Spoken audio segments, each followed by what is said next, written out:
So with that, let me jump right into chapter 11. I'll just go to the textbook, noting that the approach you will see in the recorded lectures will be very different. It really comes down to, I think I spell it out here. Yeah, I think that the full depth and complexity of particle physics is easier to understand if you understand it with some narrative to attach to it. And I say this often enough. Physicists make a terrible historians. Whenever I'm telling you historical facts, double check it. It's possible that either I don't know the correct historical fact or I don't bother to tell you the correct historical fact. So I'm not a good historian, but what the purpose of the narrative is, it's a pedagogical history. It's a way that we teach physics, and it's whenever you have a complex set of topics, it's not easy to understand and retain if it's treated like a list of facts to remember. So let me actually start with demonstrating what I mean by that. So this is chapter 11. This is the last chapter of our textbook. And I guess, yeah, it's the last chapter of our textbook. And in our textbook, section 11.1 actually starts with the full knowledge of, or to the best extent we understand it, what the state of the art in particle physics is. So that's what the section starts with. And as I noted in the lecture, I think when you're approaching it that way, sometimes there are things that you will miss out on. So what I would recommend is, I do think it might be a good idea for you to skim this first and then watch the lectures and then come back to this to see what parts of the lecture make better sense after you've gone through the development of particle physics with a more historical view. So in this lecture, in this section, as the textbook presents the state of physics as we know it, and I do have to say, particle physics is the reductionist science. We want to break down to things into elementary interaction in the hope that understanding the elementary interaction will help us understand the bigger picture. Maybe it does, maybe it doesn't, but that's the paradigm you're starting with. So the four fundamental forces starts out with the forces that govern the interaction between elementary particles. So you won't see forces like a tension force or friction force or spring force in this list because those are not the fundamental force between elementary particles. The chapter 11 really all the theories of particle physics deal with the first three in this list: the nuclear forces, strong and weak nuclear force, and the electromagnetic force, which hopefully you learned about in physics 4B. Gravity, I mean, you kind of covered in physics 4A, but to the extent that gravity is relevant in modern physics research, we are talking about general relativity. And I don't think chapter 11 actually touches on general relativity at all. Maybe in sections 11.6 and 11.7, which we don't cover, they might refer to general relativity, but in terms of trying to treat general relativity mathematically, we need a whole semester. We need a whole semester of upper division courses.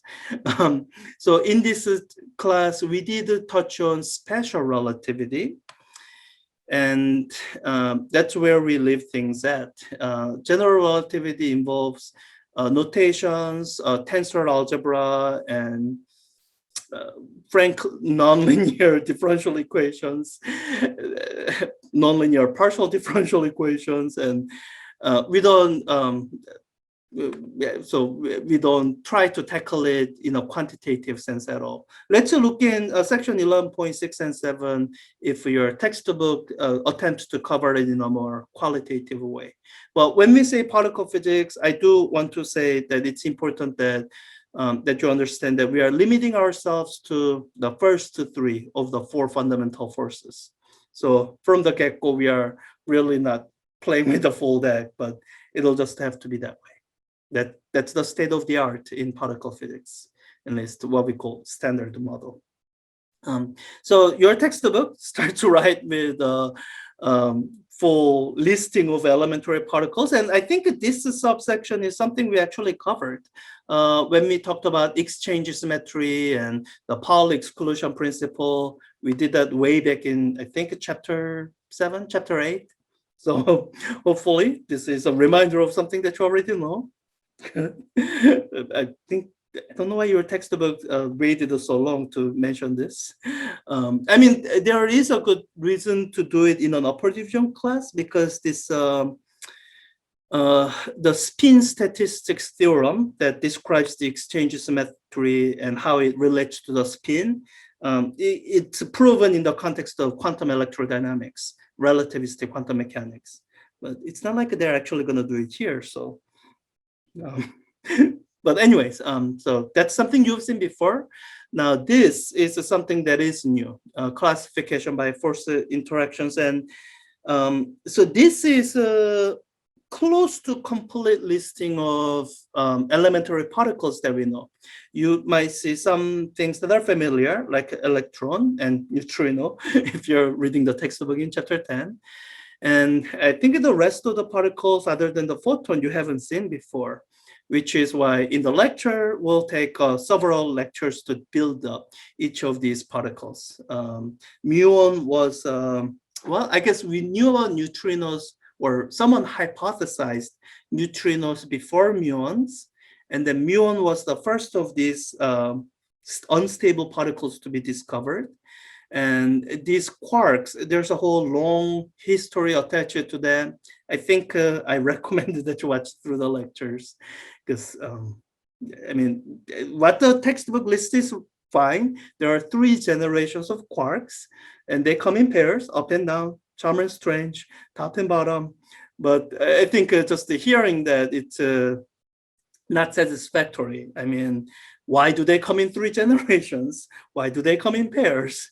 And once you have built it all up, you begin to see patterns, how it all looks nice and natural. But kind of just seeing this chart just all in one without any explanations, like where are these gluons and G and W bosons coming from? So we'll do that introduction more slowly in the lecture. But for now, you can look at it.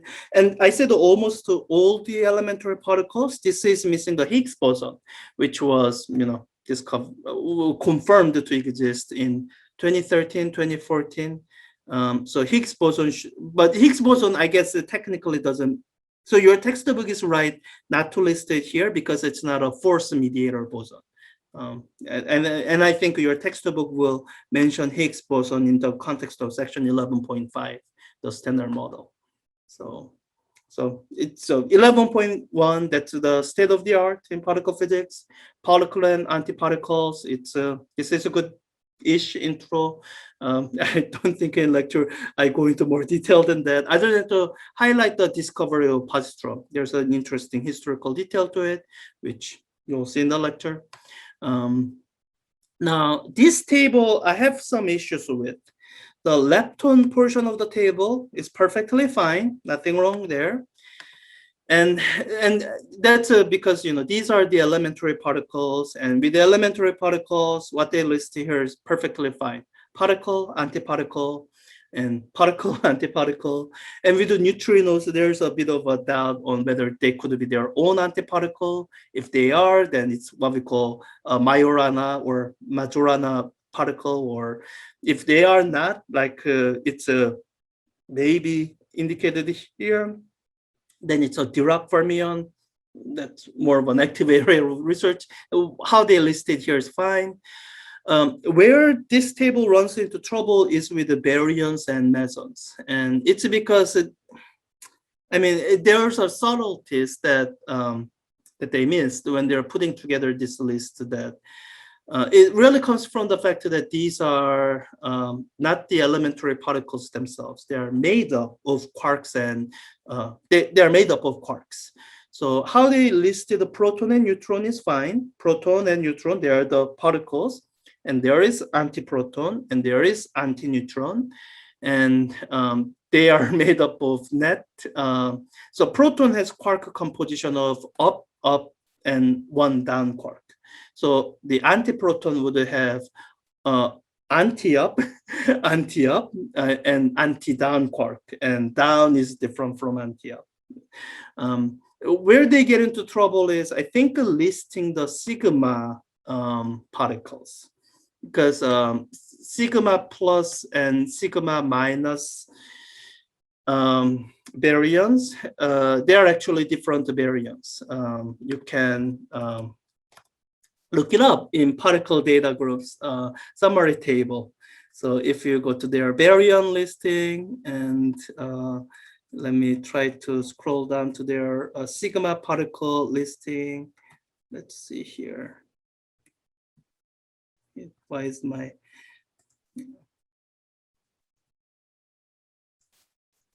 they list a lot of excited state, so I'm skipping through those.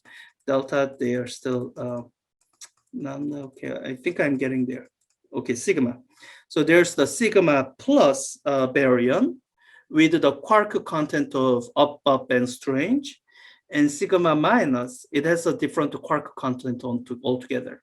Now, could you have an antibaryon that has a quark content of anti-up, anti-up, and anti-strange?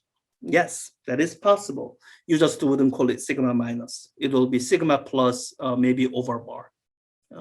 So that's an issue. And you will see that issue with the omega baryon as well. As I was saying earlier, the particle version of omega baryon that has 3 strange quarks is omega minus. And omega plus, if one were to call it that, that would have 3 anti-strange quarks. So with the baryon portion of this table, there are those issues. Do watch out for it. If you want to know what the correct one is, go straight to the horse's mouth or whatever. Go to particle data group. This is the state-of-the-art reference. If anything was incorrect here, they would fix it quickly. And mesons are, that's another thing. So pions are kind of, I guess this listing technically doesn't have to be incorrect. Pi plus and pi minus, they are particle and antiparticle of each other. But I don't know if you could call one particle and the other antiparticle. They are kind of, so I guess pi plus have up and anti-down, and pi minus has anti-up and down quarks in it. And so mesons are made up of one quark and one antiquark. So because it's always a combination of a quark and antiquark, which one you call the particle and antiparticle, it's a kind of choice of convention, choice of, there's some arbitrariness there. With the K mesons, there are actually 2 different kinds of neutral K meson. There's just the K naught, and there's the anti K naught, and I think the version with the regular strange quark is considered to be, and the particle, I'm not actually sure. So when I'm not sure, I would look up this table to make sure. Let's see here. And sometimes, they might not list, especially if something depends on an arbitrary convention, they won't bother taking sides, because things that depend on arbitrary convention, frankly, doesn't matter. Okay, so it looks like it does. So they're listing the quark content here for K mesons, and what, yeah, that's why I need to check. What's labeled as regular K naught, it has a down quark and an anti-strange quark. That's the convention people stuck with, and that's what they go with. And I think this combination has a strangeness of +1. I assume it's some historical thing that anti-strange quarks have a strangeness of +1 and a -1. And the antiparticle version of this is indeed different. So it's its own separate thing. And it's a contrast from pions, where neutron pions are their own antiparticles. So, So this table, just to be careful that there are errors and anything that you are not sure about, go to the particle data group website. They list the things that are actually correct for you. And summary table is a shorter version. I mean, if you want a more detailed one, you can actually go to particle listing and to look at the full thing. And, but I mean, you can. It's available for you, free. Don't need any subscription. So that's section 11.1. As I was saying, it kind of lists our state of the art. So that and the rest of the sections relate to them. So I do highly encourage you for you to come back and look at this section again after you've gone through chapter 11, either looking through the textbook or having watched through the lecture. So section 11.2 talks about particle conservation laws, and these are particularly important in particle physics, frankly, because when it comes to nuclear forces, there's still a lot that we don't fully understand. You can kind of see it. I hope you notice as you are going through that we don't list any form of a force for strong or even weak nuclear force.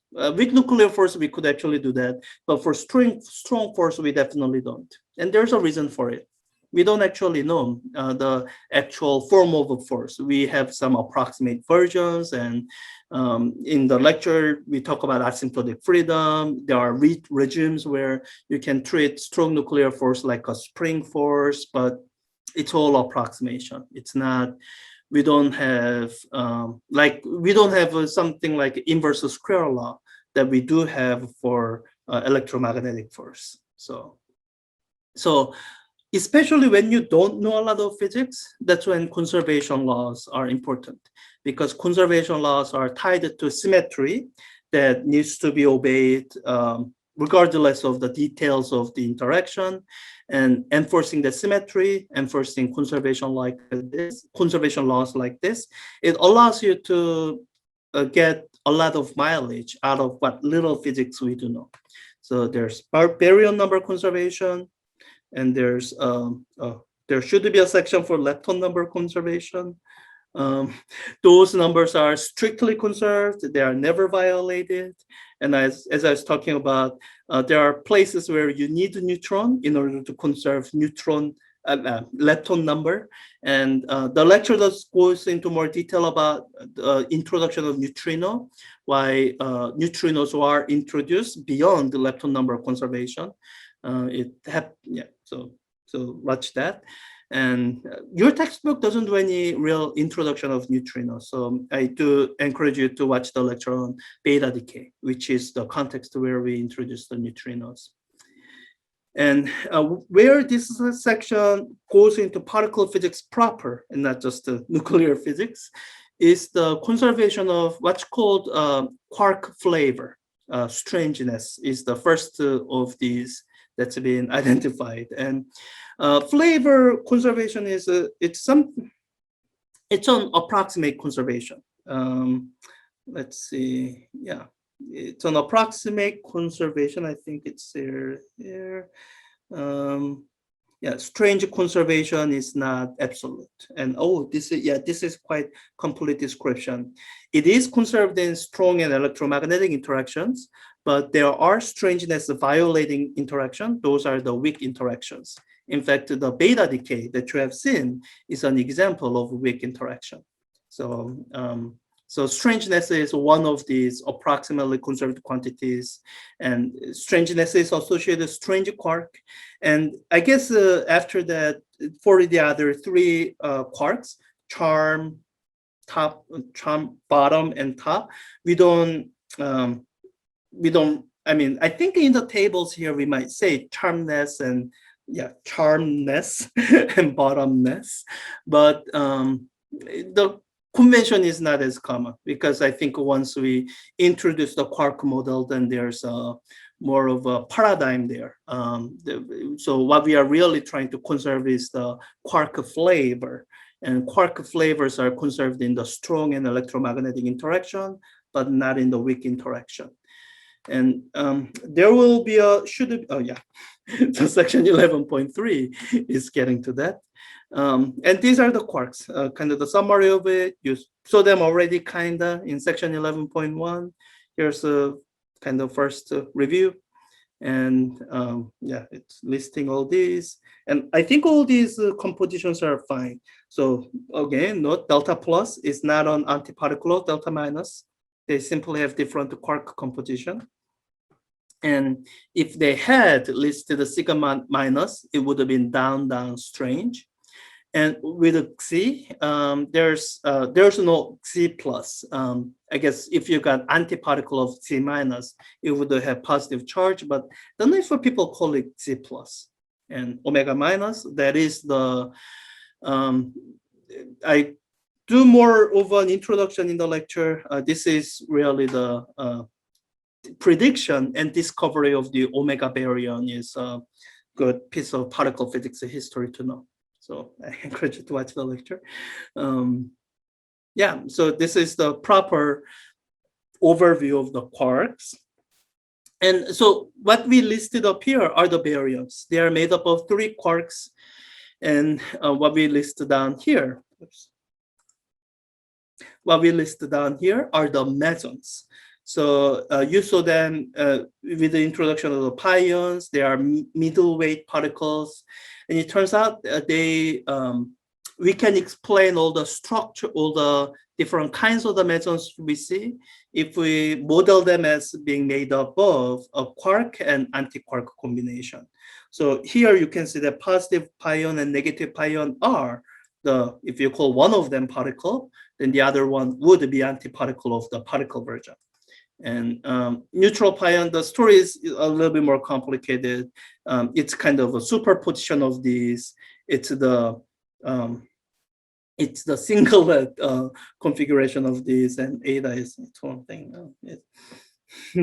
Let's not get into that. And yeah, the positive kaon and negative kaon are particle and antiparticle of each other. And with the neutral kaon, because of this quark composition, you can see that if you took the antiparticle version, it's going to look a little bit different. It's going to be anti-down and strange quark instead of neutral pion, where whether you took the antiparticle of this or this, it's basically the same thing. So yeah, that's the meson structure. And in fact, this explains some of the things. In section 11.2, you have seen the baryon number conservation, and we talked about lepton number conservation, but we never talked about meson number conservation. And there's a reason for that. Meson number is not conserved, it's not a thing. And you can see kind of why that might be.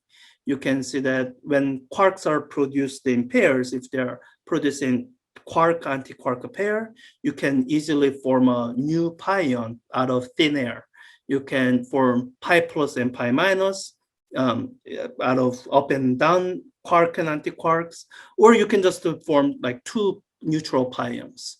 And so we don't treat meson number as being conserved because the underlying conserved number of quarks, that's the underlying conserved quantity, and the way the mesons are formed, they are always formed with 1 quark and 1 antiquark.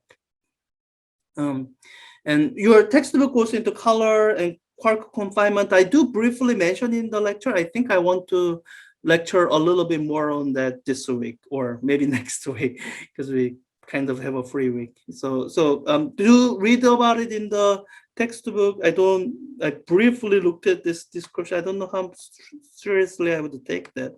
I don't know. This seems like a silly picture to me. So take over what you will. I don't know. I don't know if there's a historical reason this was used by somebody. I've never heard of this particular analogy.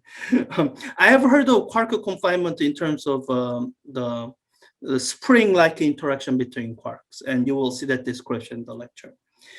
Section 11.4 is something that we skip in our coverage of chapter 11 because it's kind of, it's a useful subject to address. It's good for you to know. And a lot of this kind of goes back to what you learned in physics 4B. In fact, this cyclotron thing, it's one of the things you should have heard mentioned in physics 4b, the cyclotron motion of a charged particle, how cyclotron frequency doesn't depend on the particle speed, at least at the non-relativistic regime. So, so we are not really covering this in detail, and so I also don't lecture on it. But I do have the lecture notes, my old lecture notes, the standard model in 12 days or 13 days, however many days. One of those days or half of one of them is dedicated to this. And you can take a look at that if you're interested. Otherwise, you won't see any homework questions on these. Other than that, some of these will tie into, to the extent that they tie into special relativity, you might see them a little bit again. So to the extent that some of these tie back into special relativity, you will see them. Otherwise, we won't really spend a lot of time on these because it's kind of its own thing. And this is something that you would see if you go into particle physics. The kind of things that particle physics theorists study is quite different from what particle physics experimentalists are concerned with, which is with machines like these. So I think that's like, yeah, CMS, that's part of Atlas. Is it Atlas? I don't not speak interesting. I don't know a lot about. My training is not technically in particle physics. It's in atomic, molecular, and optical physics. I just know slightly more than typical aim or physicist knows because I used to teach this at lower division, I guess no, upper division and but not graduate level, upper division and high school summer camp level, if that's even a level. So section 11.5 is kind of a summary of what you cover in particle physics. This is the standard model that's kind of toward the phrase that summarizes our state-of-the-art knowledge about the elementary particles. And it includes, standard model includes certain components. It very particularly includes electroweak unification. And this is the context in which Higgs boson is introduced. So this is the section where you should see something about Higgs boson. So let me pull that. So this is the interaction of the force. This is the Feynman diagram, by the way, which I actually start this week with. I think it's worth introducing Feynman diagrams early on because this is how we diagram interactions in particle physics. Yeah, big nuclear force. So this is an example of beta decay, and the early understanding of beta decay had a point interaction, basically connecting this point to that. And as the theory developed, we understood there is a heavy force mediator boson, W boson, that mediates between this vertex and that vertex. Won't go too much into that. And this is something that I want to lecture on more. In the lecture, we kind of leave it half done to read about it in the textbook to the degree they cover it. It's yeah, they're showing are they showing bicolored gluons?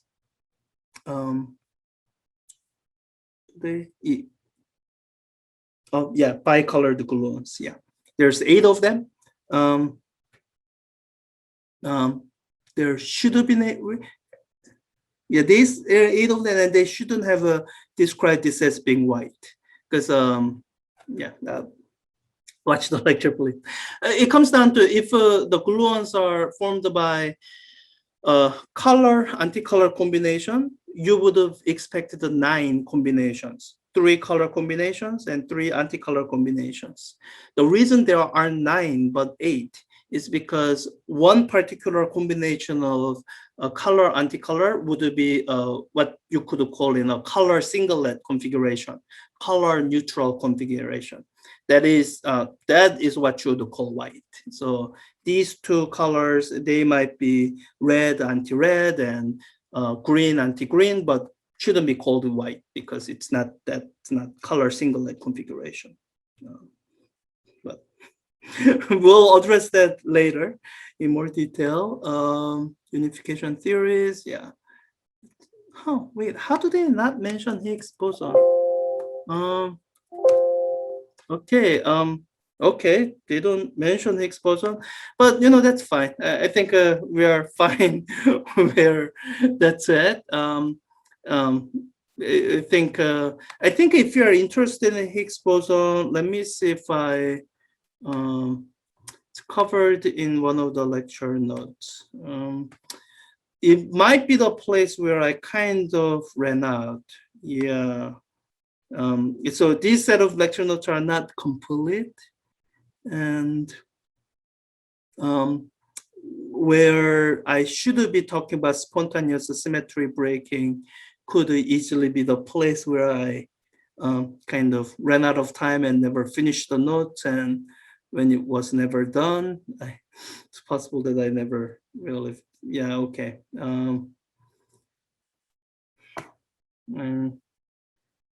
It's fine. You can always Google search Higgs boson on your own and look it up. It's I mean, so the keywords to look, if you want to Google search it on your own, what you want to look for is a spontaneous symmetry breaking, and Higgs boson, or what might be called Higgs mechanism. Really, that's that's what you search on, and that's the core of the electroweak unification.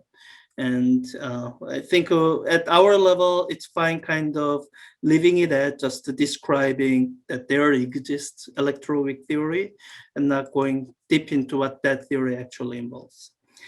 So chapter 11 has two more sections that we don't really cover. Sections 11.6 and 11.7. Those relate more to cosmology. As you can see in the title for chapter 11, it's particle physics and cosmology.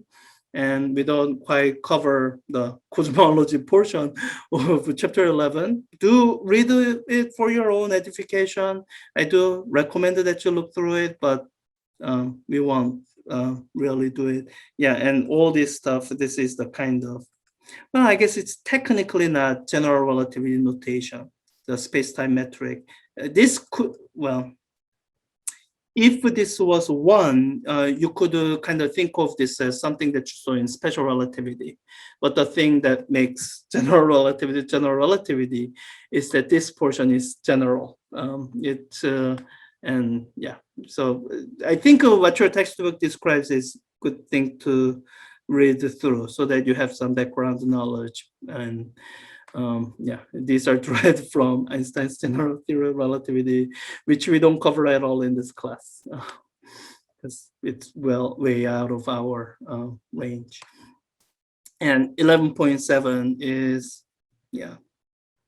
And this is, I guess, the place where particle physics kind of connect with the cosmology. I think all particle physicists believe, or actually all physicists believe in some kind of unification. That's actually what electroweak unification is.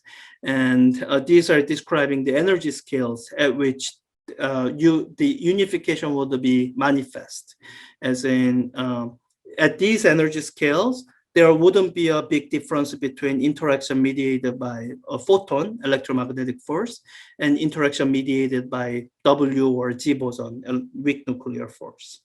And this is actually energy level that's achievable with our this is the energy level of about LHC, about 100 GeV per particle, because it's a hadron collider. The 10 TeV level energy, that's not particle per energy per particle. You have to divide it into number of quarks. About 100 GeV is about that level. And these are the energy scales that are frankly unreachable at our current level of technology. But we think these energy levels existed at earlier stages of the universe. So that's where particle physics connects to cosmology, and the challenge of the theories and experiments is, given that these energy levels are unreachable, how can we still predict and detect consequences of unification at this level? And that's kind of the state of research at current. So that's I think, yeah, and these are the interact. Yeah, yeah. There's something about thermal equilibrium and baryogenesis, I think. Leave that be, read it on your own. I think, yeah, it's CMB is interesting, but also read it on your own. We'll just leave that there. I think we did mention CMB here and there this semester, but and I will just say that these are simply labels for things we don't understand. So, I mean, there are some things, I think we do know more about dark matter than dark energy. But whatever you see described in this textbook, if these things change significantly, and I would actually hope that these things change significantly in the next 10, 20 years. But people have been working on this for a long time, and dark matter and dark energy, it's best to treat it as labels for things that we don't fully understand. In fact, if you Google search, I think if you search for standard model poster, it would come up. There's a poster produced by a group called CPEB, Contemporary Physics Education Project. And this is a good kind of a summary of our standard model of fundamental particles and interactions. And it contains this chart that you see in your textbook with some modern updates. This comes from the discovery of neutrino oscillation. And I'll leave that there. I do mention that in the lecture. Look at the lecture. And it includes a Higgs boson. It's not a force boson, but we confirmed its existence. It is actually the only scalar boson that we know of. Only scalar fundamental boson that we know of, spin zero particle. There are mesons that are spin zero, but mesons are not fundamental. They are made up of quarks. And it also describes, I think somewhere, hadrons. Where do they describe hadrons? I mean, mesons and baryons are the hadrons. Oh, wow, I guess they didn't have space to describe it. But, well, quarks confined in mesons and baryons are the places where they describe hadrons. And within this poster, you see the section that they call unsolved mysteries. And yeah, this is kind of, yeah, that's right. What is dark matter? That is kind of a mystery that's coming from astrophysical observation, that the galaxies that we observe, including our own galaxy, appears to be rotating more quickly than they could without falling apart based on the amount of visible matter observed. So that's the origin of discussion of dark matter, and leave that there. And this is what connects to dark energy, or dark energy is one of the proposed solutions to this. And this is actually the, this connects to what my area of former research about fundamental symmetries. So if matter and antimatter are completely symmetric, then why do we only now see matter? Why no antimatter in significant amounts? And there are proposed mechanisms for what's called the CP violation and baryogenesis. Oh, I think that's what's described in the section. So there are some ideas that people have, but it's not fully explained yet. That's why it's unsolved mystery. And finally here, are there extra dimensions? If you ask me, this is the question we are asking only because of string theory. And I'll just say that, I don't know, string theory has been around for a very long time. I think it's been around for literally a generation of physicists, as in 30 plus years in their current form.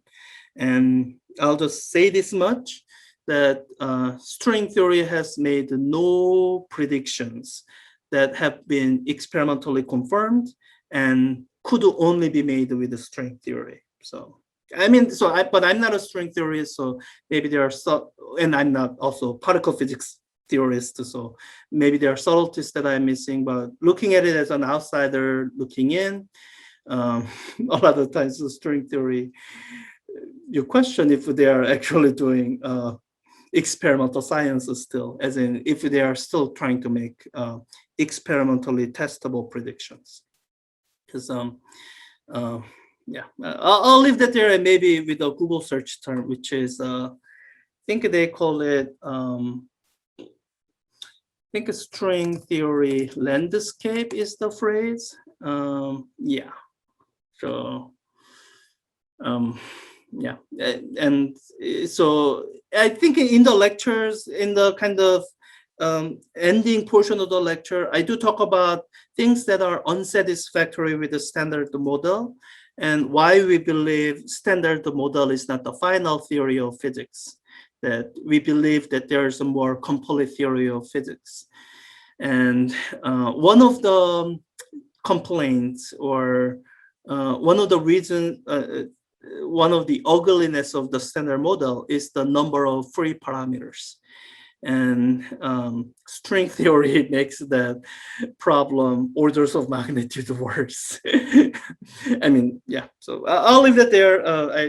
I think I've already talked enough about things that I don't know a lot about here. Again, I'm not a particle physicist by training. I'm an AMO physicist. What I know about particle physics, a lot of it comes from here. But there are also things here. One of the things that are really useful here is, I think, reviews. That's where it actually goes through a lot of the things in particle physics, like CKM, quark. This is the skewed generations in quark sector, and a lot of this is actually out of my depth too. I know what it's about, but I can't tell you I know I understand everything that's here. So I'll leave things there. So between this week and next week, I'll try to cover some of the gaps that you could just in the lectures you see here, because I think especially towards the end, you will see me kind of leaving lectures half done. So we talk about the STEM model, and think I think it was interrupted because of a question, which is fine. And then I think what I'm hoping is if I can add maybe another 30 minutes to an hour of lecture at the end of this. So yeah, so that's what this note is about.